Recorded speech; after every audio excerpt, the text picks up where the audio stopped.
Hello दोस्तों, कैसे आप सब लोग। मैं अभिषेक फ्रॉम SIR एजुकेशन ट्यूटोरियल। तो फ्रेंड्स, अपन ने इंट्रोडक्शन ऑफ फंक्शन देख लिया था और फंक्शन के टाइप देख लिए थे। दो टाइप में आपसे डिस्कस कर चुका था।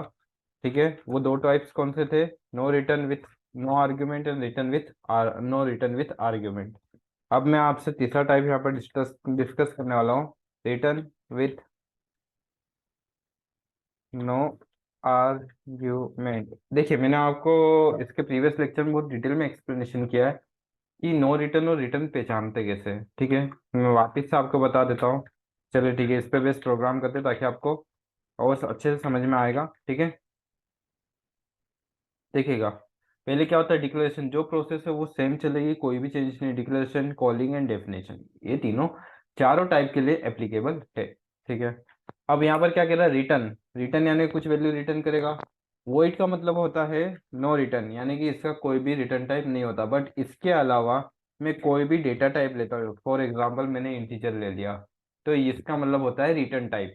कोई भी डेटा टाइप लूंगा, इसका मतलब होता है रिटर्न टाइप, यानी कि वो कुछ ना कुछ वैल्यू को क्या करेगा, रिटर्न करेगा। ठीक है, मैंने यहाँ पर void add नाम का एक फंक्शन बनाया है। यहाँ पर मैंने इसका डिक्लेरेशन किया है।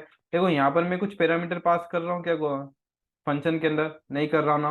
तो ये कैसा हो जाएगा, no return with no argument. ठीक है,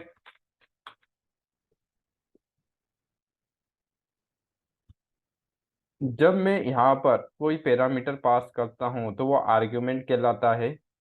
बट यहाँ पर मैंने अभी कोई पैरामीटर पास नहीं किया है और मैंने यहाँ पर कोई भी डेटा टाइप लगाया है एक्सेप्ट वॉइड। इसका मतलब होता है ये रिटर्न कर रहा है, बट यहाँ पर कोई भी आर्ग्यूमेंट नहीं है। इसका मतलब return type with no argument. ठीक है, यहाँ पर हो गया डिक्लेरेशन।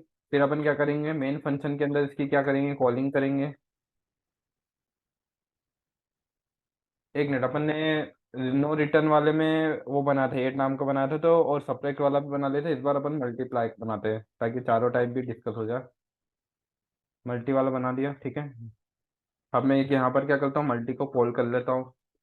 जैसे ही मैं यहाँ पर कॉलिंग करूंगा, वो डायरेक्टली उठ के किस पे चले जाएगा, अपनी डेफिनेशन पे। और डेफिनेशन कहाँ आती है, मेन फंक्शन के बाहर होती है। तो मैंने यहाँ पर क्या कर दी, डेफिनेशन पे आ गया। जैसे ही फंक्शन कॉल होगा, देखो मैं स्टेप बाय स्टेप बता रहा हूँ कैसे प्रोसीजर होगा। पहले इसका डिक्लेरेशन होगा। ठीक है, यहाँ पर मैंने डिक्लेयर कर दिया इस फंक्शन को कि ये फंक्शन एग्जिस्ट करता है। फिर यहाँ पर मेन फंक्शन के अंदर उसकी कॉलिंग की, और जैसे ही कॉलिंग करूंगा वैसे ही वो उठ के डेफिनेशन पे आ जाएगा। तो मैं यहाँ पर डेफिनेशन पे चले गया। ठीक है, डेफिनेशन पे मैं क्या करूंगा, टास्क परफॉर्म करूंगा। फंक्शन का नाम ही बोलता है कि उसके अंदर कौन सा टास्क परफॉर्म होने वाला है। यहाँ पर मल्टी नाम का फंक्शन, यानी कि मल्टीप्लाई होगा। ठीक है, मैंने इंटीजर ए, बी और सी तीन वेरिएबल ले लिए। ठीक है, यूजर से इनपुट ले लेता हूँ। Enter the value of A and B in percent D, percent D, comma address of, comma address of B. ठीक है, तीन वेरिएबल ने तीन क्यों लिए, क्योंकि ए और बी का मल्टीप्लाई किसी तीसरे में मैंने क्या करा दिया, स्टोर करा दिया। अब सुनना, यहाँ से मैं नो रिटर्न वाले में क्या करता था, प्रिंट कराता था। इसका मतलब कि कोई वैल्यू वहां रिटर्न नहीं कर रहा था। ठीक है, बट यहाँ पर मुझे इसका जो सम आया है, इसके सम को मुझे क्या करना पड़ेगा, रिटर्न करना पड़ेगा। रिटर्न क्यों करना पड़ेगा, क्योंकि आर्ग्यूमेंट अपना क्या है, रिटर्न विथ नो आर्ग्यूमेंट वाला है। ठीक है, तो यहाँ से जैसे ही मैं रिटर्न करूंगा तो वो कहाँ पर आ जाएगा, अपनी कॉलिंग पे आ जाएगा कि भाई तुमने मुझे रिटर्न किया है। डेफिनेशन से मैं कुछ भी चीज रिटर्न करता हूँ तो वो वहां चली जाती है जहाँ से कॉल हुई है। तो कॉल कहाँ से हुई है, कॉल यहाँ से हुई है मेन फंक्शन के अंदर से। तो इस मेन फंक्शन में ये आ गई वैल्यू। अब जो ए और बी का जो मल्टीप्लीकेशन था वो किस में आ गया, सी को रिटर्न किया इस कॉलिंग में। मतलब इस कॉलिंग को मैं डायरेक्टली प्रिंट भी करा सकता हूँ। जी, इधर मल्टीप्लाई कर देता हूँ, प्लेस में कॉमा में मल्टी को मैंने क्या करा दिया, प्रिंट करा दिया। ठीक है, सुनना, जैसे ये वैल्यू रिटर्न करेगा वापस यहाँ पर आ जाएगा कॉलिंग में, और कॉलिंग में इसकी जो सी ए और बी का मल्टीप्लीकेशन है वो स्टोर हो गया। और मैंने डायरेक्टली इसको मैंने प्रिंट करा दिया। ठीक है, अब आइए देखते हैं इसका output. Enter the value of A and B. तो मैंने 45 और ये 25।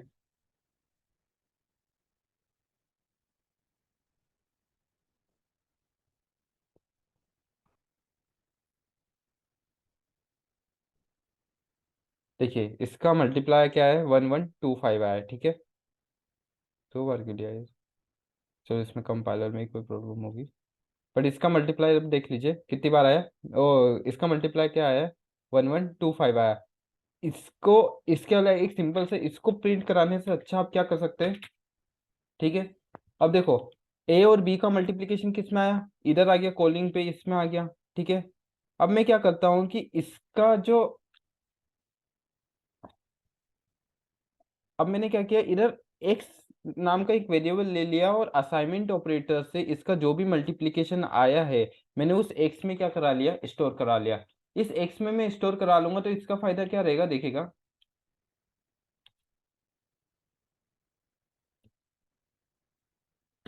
कुछ नहीं, बस आप जैसा चाहे वैसा कर सकते हैं। बट मैं ये ज़्यादा प्रेफरेबल आपको करूँगा कि आप किसी वैल्यू में इसको स्टोर करा ले और फिर प्रिंट कराए, ठीक है।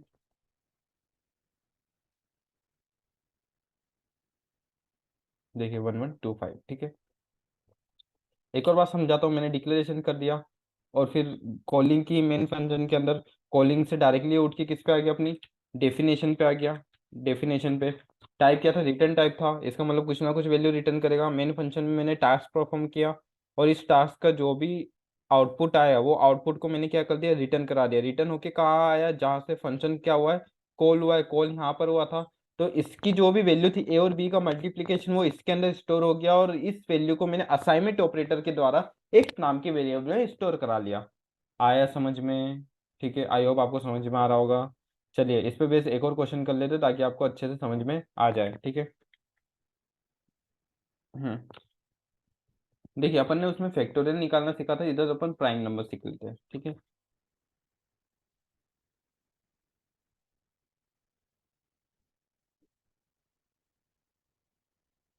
हम्म,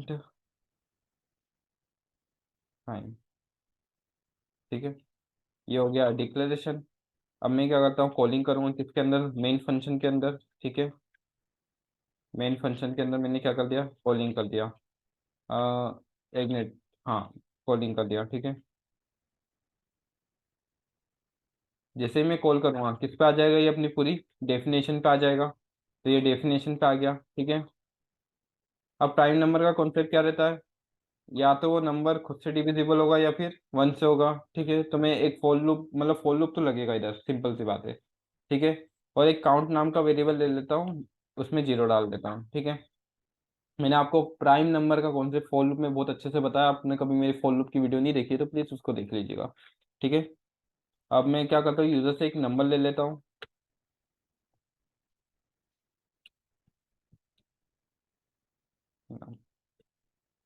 और एक मिनट, सॉरी सॉरी, यूजर से इनपुट लेना है ना। हम्म।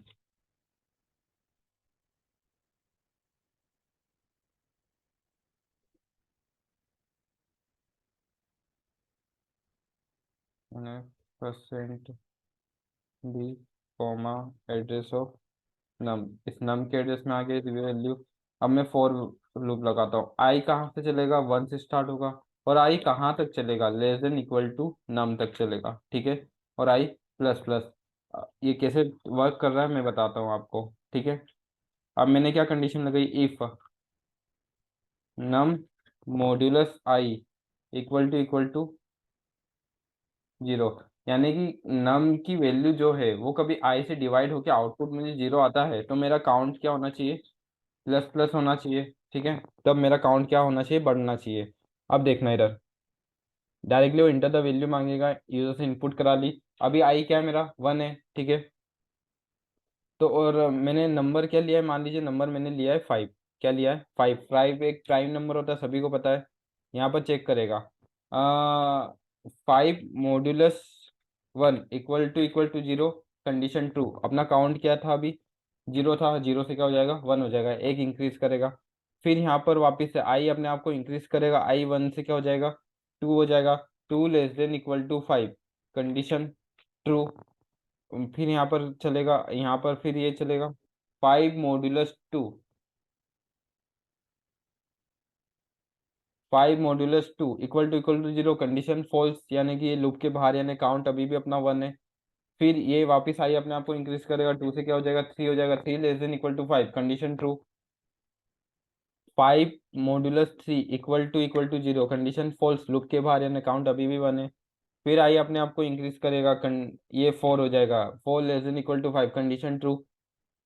और फिर यहाँ पर अपन ये देखेंगे, 5 modulus 4 = zero, condition false, loop के बाहर अभी भी काउंट अपना क्या है, 1 है। फिर यहाँ पर चलेगा 5 < 5 कंडीशन ट्रू, कंडीशन ट्रू। यहाँ पर चलेगा, फिर यहाँ पर आ जाते हैं 5 मॉड्यूलस 5 = जीरो, कंडीशन ट्रू। यहाँ पर काउंट एक से और बढ़ जाएगा, काउंट 1 से क्या हो जाएगा, 2 हो जाएगा।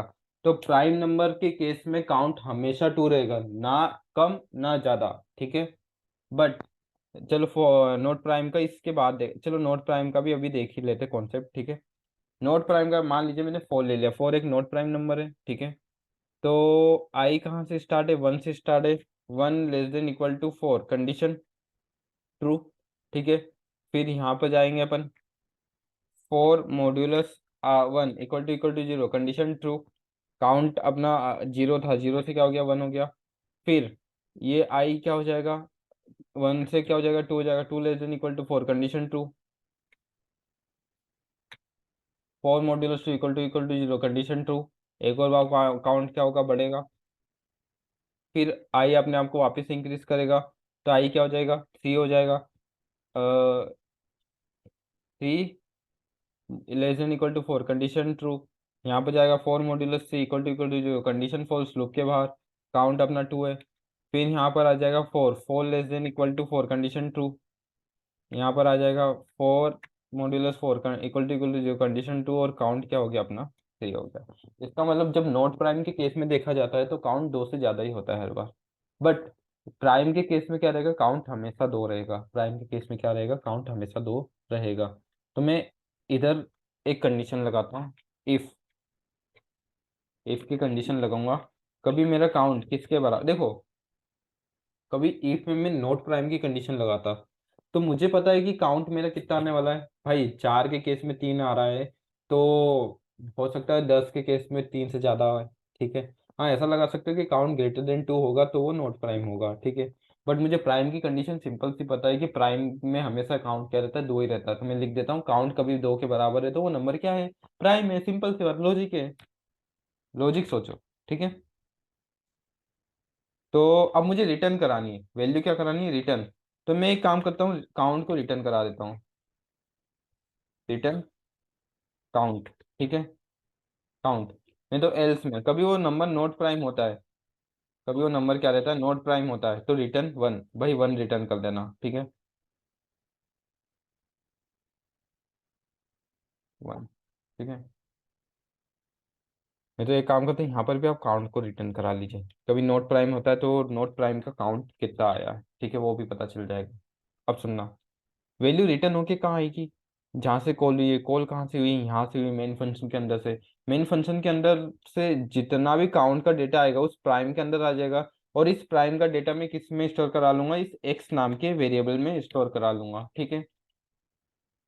अब सुनना, मुझे काउंट पता है क्या कितना होगा, नहीं पता है, बट प्राइम के केस में पता है क्या, हाँ पता है कि भाई प्राइम के केस में काउंट हमेशा 2 होता है। तो मैं यहाँ कंडीशन लगा देता हूँ कि कभी मेरा एक्स = 2 है, तो नंबर क्या आएगा,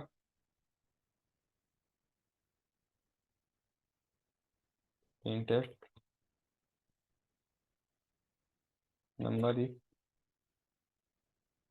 प्राइम डी, कॉमा में एक्स। और कभी काउंट 2 के इक्वल नहीं होता है तो नंबर, सिंपल सी बात है, नोट प्राइम है, प्रिंट है,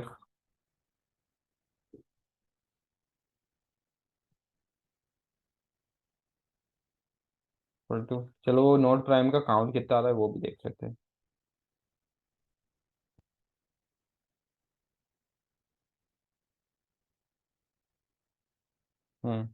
5 प्राइम है, नंबर इज प्राइम, और प्राइम का काउंट कितना आ रहा है देख सकते हो, अब 2 आ रहा है, ठीक है। और फिर अब दूसरा डाल के देखते हैं,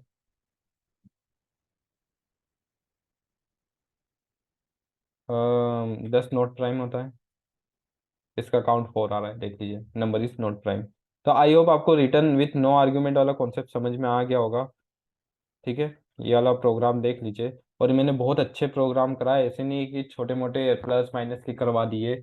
हाँ, वो कभी पहला क्वेश्चन होता है, जैसे कि नो रिटर्न नो आर्गुमेंट का पहला क्वेश्चन करा रहा हूँ तो सिंपल प्रोग्राम समझाता हूँ ताकि आपको पहले समझ में आए। भाई कॉन्सेप्ट समझ में आएगा तभी तो टफ क्वेश्चन कर पाओगे। इसलिए और कभी आपको वीडियो अच्छी लग रही है तो प्लीज़ लाइक करें, सब्सक्राइब करें, क्योंकि मैं देख रहा हूँ कि मैं कंटेंट इतना अच्छा डाल रहा हूँ जो पेड वाली कोचिंग भी नहीं पढ़ाती, बट आपके जो लाइक और सब्सक्राइब बहुत कम है और व्यूज भी बिल्कुल भी नहीं आ रहे। तो प्लीज़ आप सपोर्ट करें ताकि मुझे मोटिवेशन मिले कि मैं आपको और अच्छे से पढ़ा सकूं और कंटेंट डालूं। अब मैं डीए से स्टार्ट करने वाला हूँ और सी प्लस प्लस और डीए से साथ में स्टार्ट करने वाला हूँ। मिनिमम 200 लेक्चर जाएंगे, क्योंकि सी प्लस प्लस भी पूरा बेसिक से पढ़ूंगा और डीए से भी पढ़ूंगा उसके अंदर। ठीक है, चलिए, ये था अपना थर्ड टाइप। अब देखते हैं फोर्थ टाइप। ठीक है, रिटर्न विथ आर्ग्यूमेंट वाला देखते हैं। ठीक है, रिटर्न विथ आर्ग्यूमेंट वाला। रिटर्न विथ आर्ग्यूमेंट में भी ऐसे ही है, बस अपन को क्या करना है, पैरामीटर पास करना है और कुछ नहीं करना है।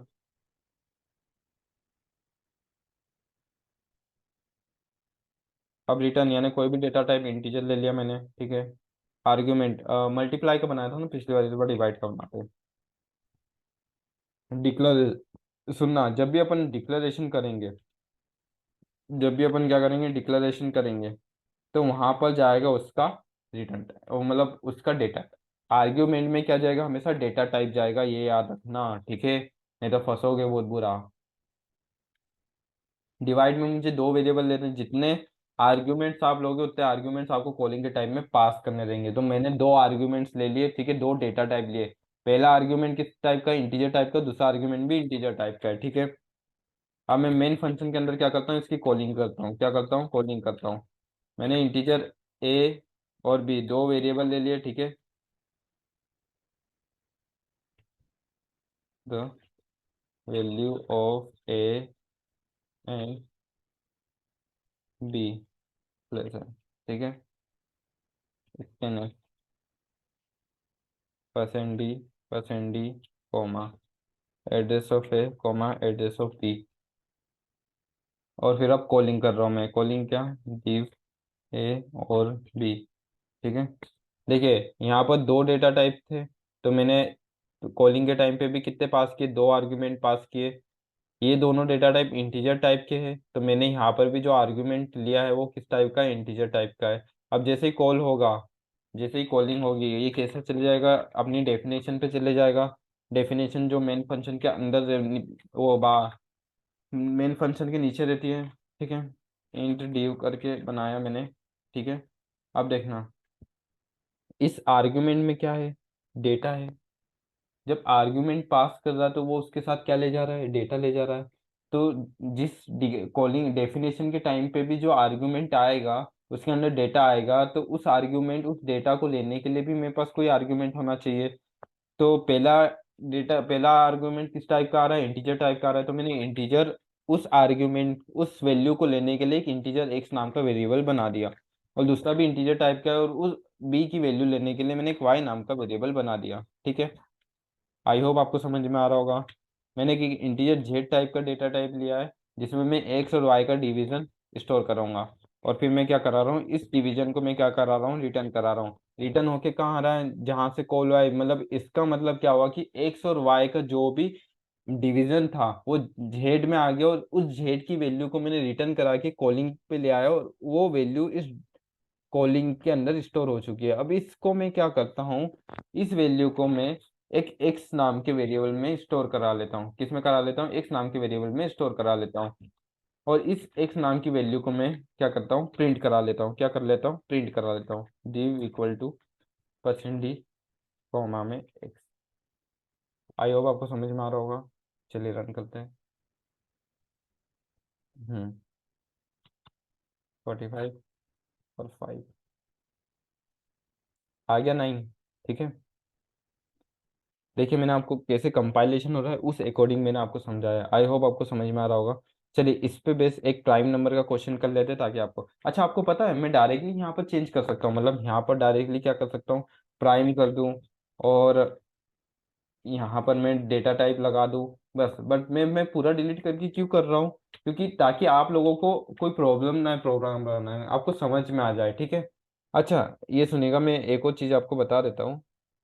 इसको ना करते हुए डायरेक्टली भी पैरामीटर पास कर सकते हैं कि मुझे कोई वैल्यू चाहिए ना, जैसे कि 45,9 मैंने ऐसे डायरेक्टली पास कर दी, ठीक है। इस वैल्यू को लेकिन हाँ, स्टोर कराने के लिए आपको फिर वेरिएबल चाहिए रहेगा, मतलब एक्स और वाई चाहिए रहेगा, आप डायरेक्टली वैल्यू पास करवा सकते हैं इसमें। देखिए आ गया इसका 5। हम्म। ये इसका आउटपुट आ गया, देखिए, है ना। अब चलिए प्राइम नंबर वाला करते जल्दी से, और इसी के साथ अपना फंक्शन खत्म हो जाएगा। बट मैं फंक्शन पे एक और वीडियो बनाऊंगा, इसका कल लास्ट लेक्चर रहेगा फंक्शन का, ठीक है।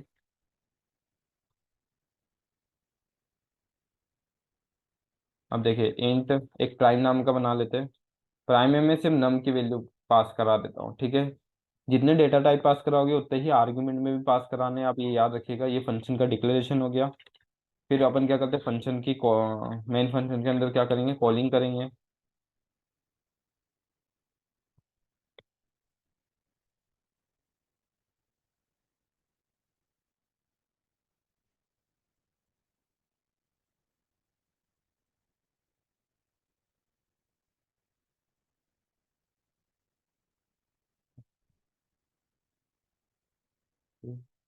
कॉमा में एड्रेस ऑफ नम, नम के एड्रेस पे गया, ठीक है। अब मैं क्या कर रहा हूँ, प्राइम को कॉल कर रहा हूँ। जैसे मैं प्राइम को कॉल करूंगा, ठीक है, ये पैरामीटर पास कर दिया, नम की वैल्यू मैंने पास करवा दी, ठीक है। प्राइम का मैंने समझा दिया, तो आई होप मुझे समझाने की जरूरत नहीं पड़ेगी प्राइम को, ठीक है।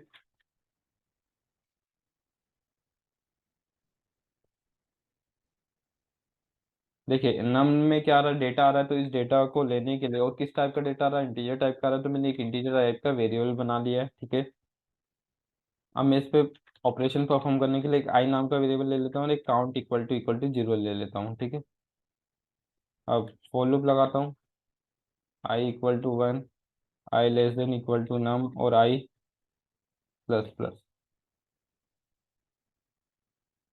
If num modulus I equal to क्या होता है, 0 होता है, तो मेरा क्या होना चाहिए, काउंट प्लस प्लस होना चाहिए। अरे लूप के बाहर ना, इफ काउंट क्या रहता है, इक्वल टू 2 रहता है, तो क्या करना चाहिए, रिटर्न काउंट कर दो, और एल्स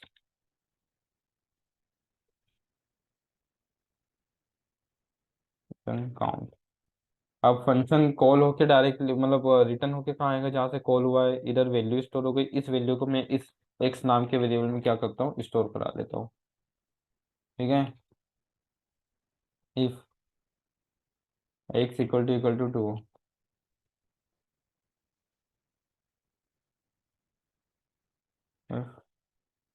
प्राइम, और कभी ये प्राइम नहीं होता है, तो एल्स में क्या आ जाएगा, नॉट प्राइम।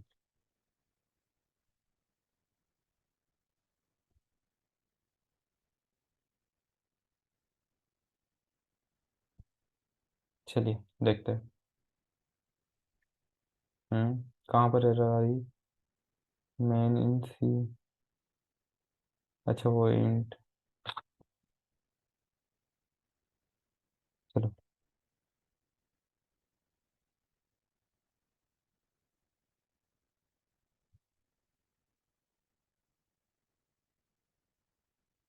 good। अच्छा यहाँ नम, सॉरी एक्स में लिए ना उसकी वैल्यू अपन ने, फिर नम कहाँ लिख रहे हैं अपन भी, ठीक है ना। हाँ। अरे सॉरी सॉरी सॉरी, यहाँ पर देखिए जो नम का डेटा ना वो एक्स में आ रहा है, तो फिर अपन नम नहीं लिख सकते, ठीक है। ये मेरी गलती है, बाय मिस्टेक। हम्म। चलिए। हम्म। 5 प्राइम है, नंबर इज प्राइम, ठीक है।